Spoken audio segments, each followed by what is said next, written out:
Drones ucranianos golpearon instalaciones energéticas y militares en San Petersburgo este miércoles, cuando empieza un importante foro económico en esa ciudad que reúne a numerosos dirigentes rusos, incluido su presidente Vladimir Putin. El ataque se produce al día siguiente de que una andanada de misiles y drones rusos matara a 23 personas en toda Ucrania. Mi nombre es Nicole Gaise Deas, los estaré acompañando hoy en DW Actualidad en análisis y tengo el gusto de saludar desde Múnich a la experta militar Marina Mirón y desde Estonia al periodista Ricardo Marquina, experto en Europa Oriental. A los dos, muchas gracias por acompañarnos una vez más. Ricardo, me gustaría comenzar contigo. ¿Cuál es la situación actual en San Petersburgo, teniendo en cuenta que se esperan unos 20.000 invitados procedentes de 130 países? Buenos días. Bueno, ha sido desde luego una mañana caótica para los peteburgueses y para los organizadores de ese foro económico de San Petersburgo, la joya de la corona de los foros económicos de Rusia. Se le llama el Davos ruso, el momento en el que Putin puede lucir que tiene socios económicos internacionales. El ataque ha sido a primera hora de la mañana, como suelen ser este tipo de ataques, y han tenido como objetivo la principal refinería de la ciudad, en el puerto, y también Kostrad, una isla que está al oeste de San Petersburgo y tiene una base militar, y ha sido dañada, no sabemos hasta el alcance de ese daño, una corbeta militar rusa. El ataque, aparte de provocar escenas pues, de explosiones, fuego, gente gritando, tiene varias consecuencias directas. Primero, digamos, las físicas, ha sido que se han suspendido casi 30 vuelos, retrasado o cancelado en un momento en el que se esperaban delegaciones de muchas partes de Rusia y del extranjero para llegar a esta ciudad. Pues evidentemente esto ha causado un gran quebranto. Luego las autoridades rusas han cortado, como suele ser en este tipo de ocasiones, el internet móvil, con lo cual mucha gente ha quedado incomunicada. También los participantes del Foro Económico de San Petersburgo, esa conexión se ha ido recuperando a lo largo del día. Y luego están las consecuencias intangibles. Por ejemplo, las imágenes que hemos visto hoy de la policía rusa disparando armas ligeras contra drones, no es una buena imagen. Hacen preguntarnos cómo es posible que la segunda ciudad importante de Rusia, en el foro económico más importante del país, a estas alturas de la película, con más de 4 años de guerra y guerra de drones, no tenga una defensa antidrones mejor. Es francamente incomprensible y esto genera mucha inquietud. Y la otra va a ser y es una apreciación totalmente subjetiva, pero creo que es válida, pues que esto va a enrabietar mucho a las autoridades, especialmente al propio presidente ruso, que es nativo de San Petersburgo.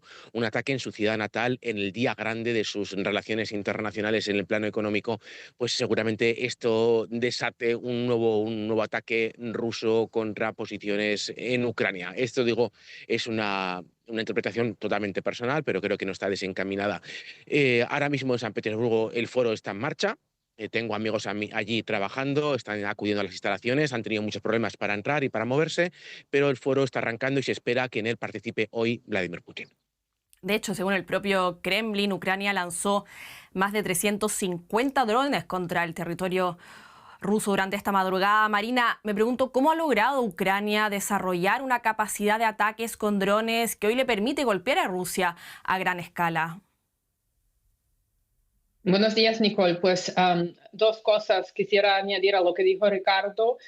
Posiblemente en este foro Putin podrá dar una vuelta a la narrativa y también podrá decir, mire, esto es lo que hacen los ucranianos.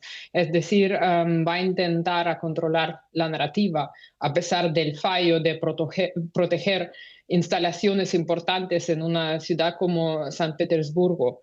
Por otra parte, Ucrania, sabiendo que no puede esperar ningún tipo de apoyo de sus amigos europeos y estadounidenses en cuanto a, en cuanto a armas de largo alcance, tuvo que trabajar e intentar cómo pueden resolver este problema con propios medios. Y esto es el resultado, lo que vemos. Es decir, por un lado, Ucrania ha podido descentralizar la fabricación de drones, es decir, sabemos que Rusia golpea prácticamente todas las semanas con drones, con misiles de largo alcance, incluso fábricas de drones, pero los drones no se fabrican en un sitio, sino una parte de los drones en la cadena de suministro fabrica a lo mejor en un sitio y se puede reemplazar. Así tienen una producción bastante flexible y una cadena de suministro bastante flexible.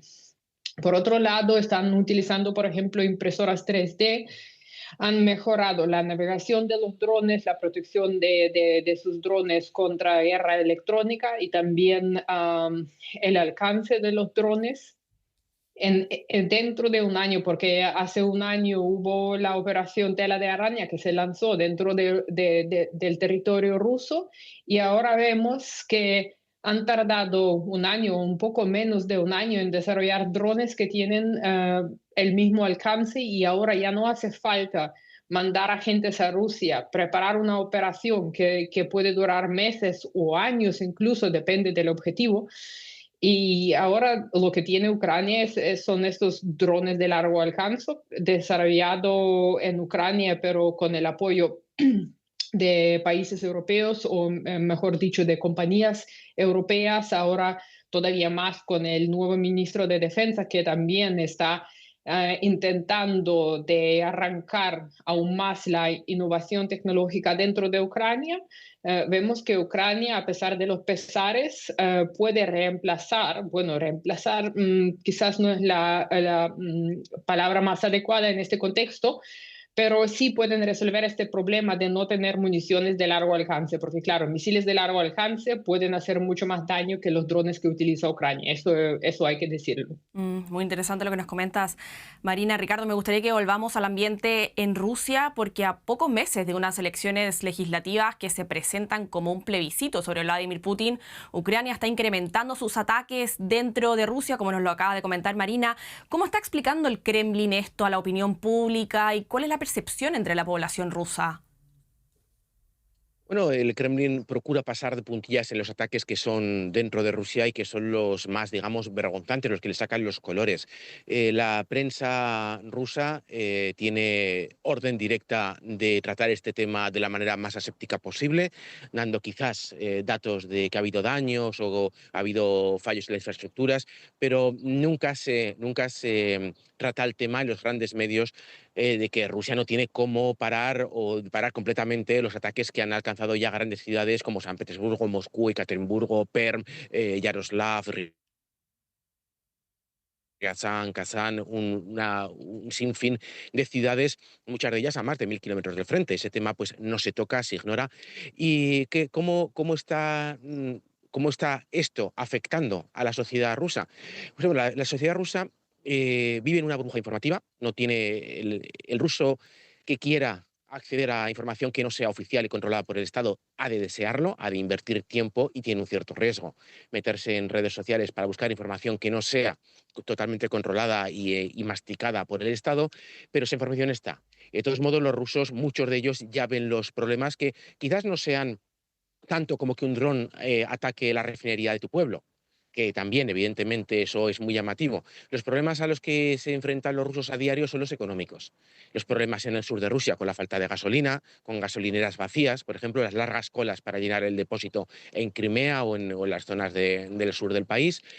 También la subida de precios, la inflación, la falta de cierto tipo de medicamentos oncológicos, muy importantes para las personas que los necesitan. Este tipo de cosas hacen que muchos rusos se pregunten por qué está pasando. La respuesta está clara.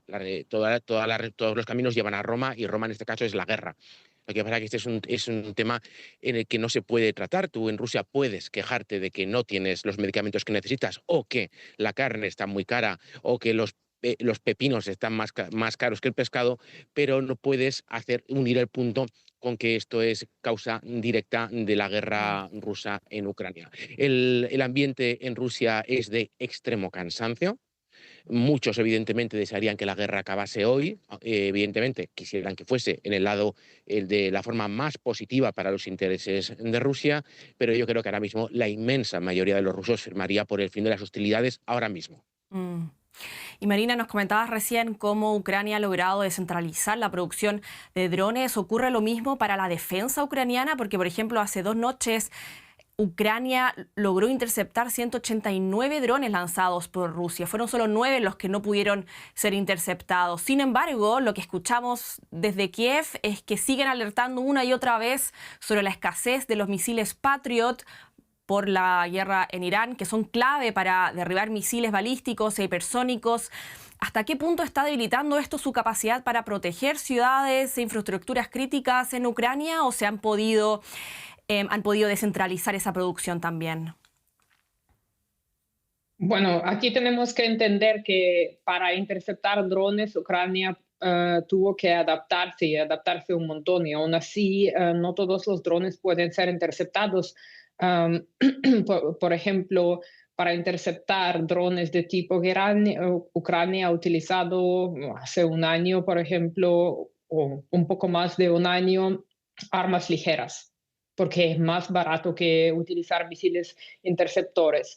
Los rusos entonces han cambiado la altitud del vuelo del dron. Entonces, lo que vemos aquí es una adaptación constante por ambas partes.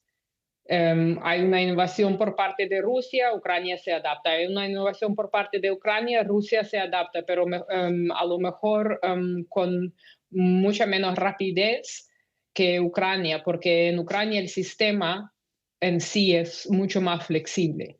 Entonces, ¿qué es lo que vemos aquí? Se pueden utilizar, por ejemplo, medios de guerra electrónica para interceptar drones. También sabemos que Ucrania ha utilizado drones interceptores para interceptar drones. Y tenemos que tener en cuenta que hay varios tipos de drones, o sea, hay drones pequeños que se utilizan a nivel táctico para reconocimiento, por ejemplo, hay drones de largo alcance, drones más grandes, drones de vigilancia. Entonces, este es un problema que, bueno, que Ucrania está más o menos capaz de controlar con sus propios medios, pero el problema de misiles balísticos y misiles de crucero también es otro problema, y para eso se necesita un sistema de defensa aérea de medio alcance, de largo alcance, lo que ha recibido Ucrania como IRIS-T y Patriot. Entonces, el problema aquí es que estos sistemas no son de fabricación ucraniana, sino son de fabricación occidental. Y en el último caso de fabricación estadounidense. Es decir, que Ucrania no puede empezar a fabricar misiles interceptores para un sistema como Patriot. No tiene los componentes y tampoco tiene el know-how y tiene medios. Es decir, que cuando se trata de un sistema extranjero, sí, de alguna manera, por ejemplo, para repararlo, los ingenieros ucranianos sí podrían intentar repararlo, pero les faltan componentes, les falta el conocimiento, y además son cosas también de garantía, que sabemos los HIMARS que se han dañado en Ucrania, tuvieron que mandarlos otra vez a Estados Unidos para repararlos ahí y luego mandarlos otra vez para Ucrania. Por eso es una cuestión bastante compleja, y aquí Ucrania realmente no tiene nada que puede hacer, porque los Estados Unidos ya han advertido que van a frenar las entregas de ciertos armamentos, incluso misiles interceptores de Patriot, debido a la guerra en Medio Oriente. Y los europeos tampoco tienen tantos misiles interceptores como para enviar a Ucrania. Y eso es, digamos, el vacío que Rusia va a buscar aprovechar, sabiendo exactamente que ahora sus misiles sí que pueden alcanzar sus objetivos. Claro, Rusia aprovecha la escasez de misiles Patriot en Ucrania. Ricardo, tú nos acabas de mencionar el ambiente que se está viviendo en Rusia. Me gustaría que nos acerques al ambiente en Ucrania, porque Putin dice confiar en una victoria inminente, pero tengo entendido que Rusia ha perdido terreno en el frente durante los últimos 2 meses consecutivos. ¿Puede interpretarse esta intensificación de los bombardeos rusos como un intento de compensar la falta de avances sobre el terreno, un intento por desmoralizar a la población ucraniana en la capital, lejos del frente? ¿Tú cómo lo ves? No quisiera matizar que la pérdida de territorio por parte rusa es insignificante. Han perdido territorio en metros cuadrados, sí, pero no es una pérdida de territorio como la que vimos cuando Ucrania recuperó Jersón. eso que fue una victoria sin paliativos para los ucranianos, pero sí han perdido territorio, pero sobre todo es que no avanzan. Y no avanzan porque ya hemos comentado varias veces en Deutsche Welle, la línea de frente se ha convertido en esa franja que se considera franja de la muerte. Cualquier cabeza que asoma, da igual la bandera que tenga en el hombro, termina volando por los aires por los drones. Con lo cual los avances de infantería se han hecho mínimos, pero para los dos enemigos. Con lo cual Rusia está atascada, totalmente embarrada. Tuvieron el intento de hacer una campaña de primavera, fracasó, Rusia está totalmente atascada, no puede avanzar por los medios de infantería en una guerra tradicional. Esa guerra ya desaparecido, ya no existe. Estamos en otro tipo de guerra y Rusia necesita acabar esta guerra lo antes posible porque la economía no está bien en casa. La economía no está bien. Los medios de propaganda podrán decir lo que quieran, pero la economía rusa no está en su mejor momento. Putin lo sabe, necesita acabar esta guerra, necesita esa victoria. Esa victoria se puede conseguir ahora mismo, parece el Kremlin estar convencido que se puede conseguir solo por medio de la capitulación ucraniana después de este cambio de táctica de Moscú, un cambio de táctica que consiste en golpear núcleos urbanos ampliamente poblados, como por ejemplo Dnipro, la propia Kiev, sabiendo que va a causar muchísimo sufrimiento en los civiles y esperando que ese sufrimiento en los civiles sea trasladado como presión política a las autoridades y terminen cediendo. El problema aquí es que no sabemos cuál es la victoria que quiere Putin, porque si dijésemos que la victoria que quiere Putin es lo que queda de Donetsk, que es bastante poco en manos de los ucranianos, sería una cosa, digamos, incluso más aceptable políticamente, pero si siguen poniendo las máximas de Gerson y Zaporilla, regiones que no controla ni de lejos el ejército ucraniano, esa sería una rendición inasumible para los ucranianos, con lo cual estamos en un momento en el que no sabemos qué es lo que quiere Putin, qué será para el Kremlin considerado una victoria. Claro. Y Marina, tengo entendido que Rusia ya no ataca únicamente la infraestructura energética ucraniana, sino que también sistemas de agua y otros servicios esenciales. ¿Qué dirías tú? ¿Cuál es el objetivo estratégico que persigue la lista de infraestructuras bajo ataque en Ucrania? Bueno, ya lo dijo Ricardo, desde el punto de vista militar, la infraestructura crítica, incluso la infraestructura civil, se puede atacar para, para minimizar la capacidad de resistir. Es decir, también si vemos, por ejemplo, la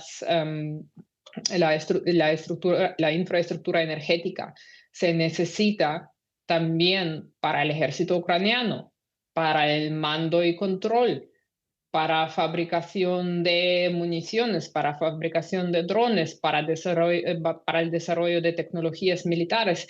Es decir, esto es lo que percibe desde la perspectiva rusa. Esa infraestructura es el centro neurálgico, porque el campo de batalla, hablamos ahí de un nivel táctico y mejor dicho, táctico y operacional, ¿vale? Y aquí hablamos de un nivel estratégico, es decir, en capacitar las ciudades puede mejorar directamente la situación en el campo de batalla, porque por ahora es mucho más difícil avanzar debido a la cantidad de los drones de ambos lados que existen ahí. Entonces, ¿cómo se puede resolver el problema? No se puede defender al 100%, es imposible, de los drones en el campo de batalla.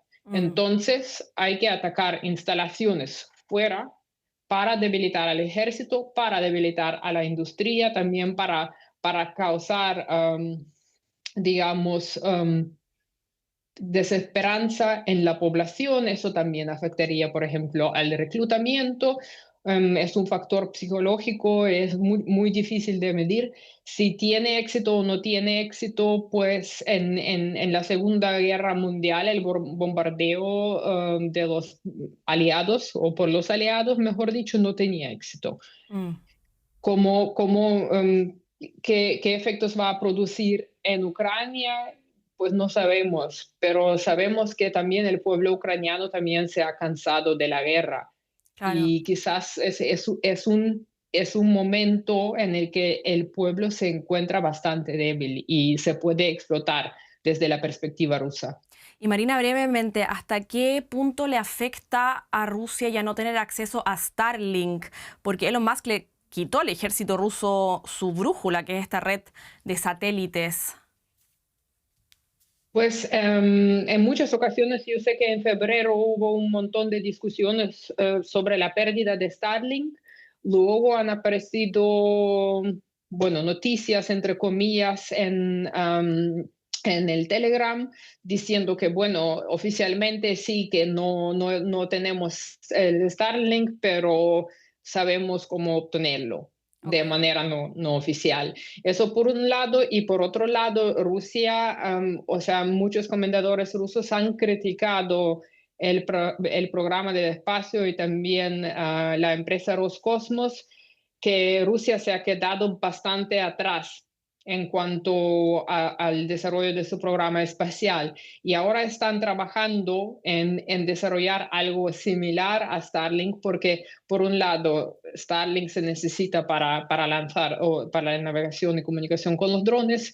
Y por otro lado, también los satélites que tiene no se pueden, bueno, se pueden destruir, pero eso, si destruyen 2, 3 satélites, eso no va a quitar la conectividad. Y este es el problema, que no pueden hacer absolutamente nada contra el Starlink. Por ejemplo, cuando se utiliza en drones navales ucranianos. Entonces, este problema se está resolviendo. Hay un programa que yo creo que se llama Yumala, que ya se lanzó. No es algo, digamos, a la escala de Starlink, pero lo están intentando de resolver. Mm. Muy interesante. Y Ricardo, con esto ya termino. El Kremlin recientemente comparó Europa con la Alemania nazi. ¿Podría ser esto la excusa para intentar de involucrar aún más a la sociedad rusa en esta guerra contra Ucrania? Rusia llama nazi a cualquiera que sea enemigo de su Estado. Hoy tenemos en San Petersburgo a Andrew Tate, un bloguero ultraderechista acusado por Rumanía de violación y trata de blancas, el que recordamos haciendo el saludo nazi alegremente, y ayer fue recibido con un pastelito y con bailes típicos a la entrada de a la entrada del Foro Económico, con lo cual que la utilización del término nazi no significa absolutamente nada. Para movilizar a la población rusa contra Ucrania, lo que sí que se está instrumentalizando son los errores garrafales cometidos por Ucrania, como por ejemplo la muerte de esos 21 chavales de 18 23 años en Lugansk hace un par de semanas, o la muerte hace unas horas de 7 pasajeros de un autobús de línea que iba de Moscú a Simferópol por las carreteras de Donbass. Ese tipo de actuaciones del ejército ucraniano, ya sean errores o intencionales, da igual, se instrumentalizan de manera muy efectiva por los medios de propaganda rusos para exacerbar los sentimientos antiucranianos. El llamar nazi a los europeos, ahora mismo todo el mundo en Rusia sabe que la palabra nazi no significa absolutamente nada, ni nazi ni fascista. El año pasado, por estas fechas, tuvimos a la Falange Española, los herederos políticos de la División Azul, paseando con sus banderas por el centro de San Petersburgo, algo que la División Azul habría soñado, invitados por la propia ciudad de San Petersburgo, con lo cual la palabra nazifascista ahora mismo pues, no significa nada. Mm. Y Marina, con esto sí que ya termino. Me gustaría preguntarte cuál es la amenaza real que vive en este minuto Europa, porque Rusia ha intensificado sus amenazas contra Europa, como lo acabamos de mencionar con Ricardo. El Kremlin incluso dijo su pacífico sueño ha terminado, el de Europa. Y Rusia también está utilizando estos misiles hipersónicos que incluso podrían llegar aquí a Berlín. ¿Tú cuál dirías que es la amenaza real de Europa a más de 4 años de guerra? Bueno, yo soy una de las pocas personas que no ve una amenaza directa, es decir, que Rusia está involucrada en Ucrania, está utilizando un montón de recursos. Y hemos visto unas incidencias de drones como la incidencia en Rumanía o el año pasado en Polonia. Y rápidamente se ha aclarado todo. Es decir, que por un lado Rusia no quería entrar en un conflicto directo con la OTAN a pesar de la retórica belicosa, y tampoco la OTAN, a pesar de su retórica, tampoco quería entrar en un conflicto directo con Rusia, y ahora mucho menos bueno, por la política exterior de los Estados Unidos. Es decir, que ambas partes están, digamos, preparándose o amenazando de una manera u otra, pero yo creo que esto es todo a nivel informativo, a nivel, digamos, diplomático, porque un diálogo entre los europeos y Rusia no existe como tal, y entonces tenemos este intercambio de mensajes, pero yo no creo que existe una amenaza real. Una amenaza real sería si, digamos, la OTAN podría, por ejemplo, bloquear el acceso a Kaliningrado. Yo creo que en esta ocasión sí, esto sería algo que podría provocar a Rusia directamente, pero si hablamos ahora del contexto ucraniano, yo creo que sí, se van a ver más incidencias con drones, la geografía de la guerra se ha expandido, pero yo no creo que Rusia va a lanzar un Oreshnik hacia una capital europea. Es un arma disuasivo, pero dudo que lo van a utilizar. Si lo quisieran utilizar, lo hubiesen utilizado sin advertir. Muy interesante análisis. Marina Mirón, experta militar, y Ricardo Marquina, periodista experto en Europa Oriental. A los dos, muchas gracias. Y a todos los que nos siguieron, recuerden que también nos pueden encontrar en redes sociales y en todas las plataformas de podcast. Hasta mañana, que estén muy bien, nos vemos.